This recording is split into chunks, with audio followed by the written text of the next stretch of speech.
everyone and welcome back to my channel. In today's video I'm going to be talking about my top tips for A-level history because I do think this is a subject people tend to struggle with, and honestly once you know how to work with it, it's not that difficult. It's amazing, it's really enjoyable, great subject. So the number one thing I'd say to do is make sure that you have a clear understanding of the historical events that you're going to be discussing or learning about. So one of the best ways to do this is through documentaries, podcasts, articles, all of which you can find online. Specifically, I would recommend for Tudors, David Starkey documentaries. I would also recommend Oversimplified for stuff like the French Revolution, because even though it's quite humorous, it really does help you understand what's going on. They also have one about Russia. These are all the topics that I'm doing. You might be doing different, but as I say, there's loads of different ones out there.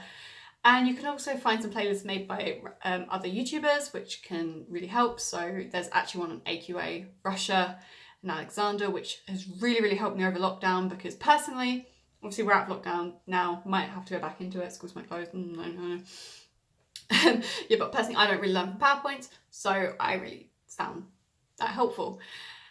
Yeah, you can also go on Google. Alpha History has some good stuff. There's a website called JSTOR, JSTOR.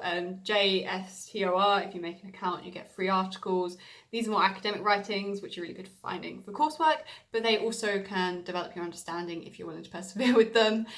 And that's another thing. Make sure you do some further reading. Read around what you're doing in class, because you get to look at it from a bunch of different perspectives and really help form an opinion, because a lot of the time in essays you're going to be arguing what's more important, and you can back that up with anything you've read. So, for example, for Tudors, I have read New Worlds, Lost Worlds, which I didn't really like. Alison Weir is really good. Like, Alison Weir's Children of England, amazing book. She's really, like, her style of writing is so easy to grasp. So Alison Weir for the Tudors, 100% read her. I've also read a book, I think it's called The Terror for French Revolution, and I'm doing them for my coursework. I also read one that was French Revolution, Class War or Culture Clash, which really helped me. So originally I would say like, oh yeah, the Enlightenment was quite significant, so I'm doing this for my coursework. But now I'd probably say, no, it's not actually that significant, because a lot of the books I've been reading have said, well, it wasn't really. I am rambling here. So yeah, do lots of reading around your subject. And another way of reading around your subject is through said documentaries and stuff. They count as extra. Just try and go beyond what you do in class, because it really will help you remember stuff, really will help you develop your understanding, develop your opinions. It's great. Always, for all of your subjects, make sure you go beyond what is done in class if you want to get the top grades.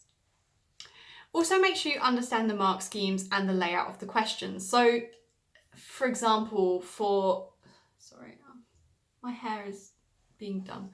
So for OCR, the Russia interpretation question, you could know literally everything about Alexander II, but if you don't know how to evaluate an interpretation, you're not going to get that many marks. So whilst facts are important, I do think it's more important to know what you need to do. What is the mark scheme asking you to do? So for example, I keep saying so, it's like, oh my god, I know myself. So for a 10 marker, you might want point, evidence with 3 to 5 precise facts, continuously evaluate and link back to the question. And do that twice, write a conclusion, and that's going to get you a higher mark. I do have a video on how to write 10 markers. Just, yeah, make sure you know your mark scheme, make sure you know your question structures, because, as I say, even if you know all of the information, if you don't know how to argue it, then you're not going to get a very good grade. So you do need to keep practicing with that. Keep writing practice questions. Keep getting your teachers to go over them. Learn what the examiners want. And then the examiners will love you and you will get that A star. But obviously you do still need to know the content, because, as I say, 3 to 5 precise facts. You're not going to have those 3 to 5 precise facts if you haven't learned them. Seneca Learning always has some good stuff, although they are quite limited in their essay subject range. So honestly, I can't really use Seneca. I can only use them for Tudors for me. They don't have anything on French Revolution. And they do have Russia, but it's not relevant to our spec. But they're constantly adding stuff. I don't know. I still recommend Seneca. I would also recommend Quizlet, but make sure you constantly go over it again. Don't just make it and forget about it. I'd recommend doing posters, making comics. Making comics is one of the best ways to revise because it makes you laugh and you're going to look back on it. Make sure you put it on your wall as well so you keep looking at it. I do have a very funny drawing of Alexander II saying, "I am absolute mad lad Alexander II. I might free them serfs and get some cash money." Yeah, it's cringe, but that's the point. It makes you laugh. If it makes you laugh, you're going to keep looking at it, you're going to learn it. Emancipation of serfs, yay. 1861, I think. Fun. Make your revision kind of stupid. Also discuss it with people, so I can sit down and I can, I don't know, tell my friend who's also doing history. One of the things that she gets very annoyed with me on is when I constantly quiz her on her favourite precise fact. Who was made Groom of the Stall in 1547, and what does that show? The answer is Sir Michael Stanhope, and it shows that Somerset was demonstrating favouritism. Learn stupid things like that. They still count, and keep quizzing your friend on it until they get very, very annoyed with you. I'm very sorry, but it is funny. And next time you see me in school, make sure you tell me who was made Groom of the Stall in 1547.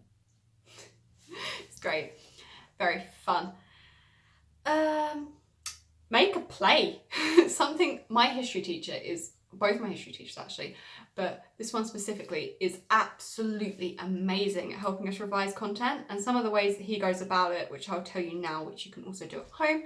Number one is he quizzes us at the start of every lesson. He will have us come in and then we'll sit and have to discuss the answers. So it'll be like, which of the nationalities was closest to Russia? And the answer will be Ukrainians.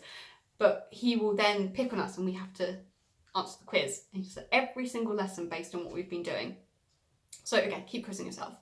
Something he did last year when we were doing French Revolution is he would make us sometimes have class debates. So one person will be A, who has to argue that the bourgeoisie were more important than the sans-culottes in causing the French Revolution. The other one would have to argue sans-culottes were more important. And that really helps people develop their points.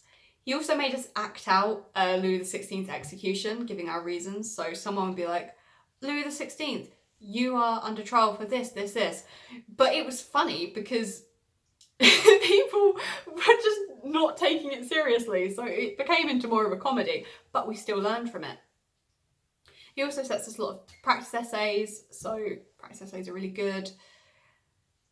But yeah, speak to your teachers for advice about reading and stuff as well. History is amazing. Make sure that you find a way to make it interesting for yourself. So I'm trying to think, I do not find the Tudors interesting. That's not my style of history. I'm more of a French Revolution, classical civilization kind of gal. But I can make myself like Tudors by making it fun. By drawing comics about the bread being rotten on the Spanish Armada. By constantly quizzing myself on who was made Groom of the Stall in 1547. Oh, and something really important as well, if you're on the same spec as me, make sure that you're learning and reading interpretations and sources just to get the feel of evaluating and understanding them. I don't know if this is an every exam board, I know for OCR, there's a Tudor source question where you have to evaluate, so make sure you read some primary sources and you go like, get 2 highlighters, be like, this one's good, this one's bad, this is why, here's my precise evidence, take my precise evidence. You can tell I've had way too much coffee today. I apologise. I'm trying to be quirky. It's not like I embarrass myself. I'm so sorry. I know I'm cringe. I know I'm embarrassing. We're working on it. I forgot why I lost my train of thought. I really lost my train of thought. Yeah. Oh, and interpretations do the same thing. Like, I agree with this because of this.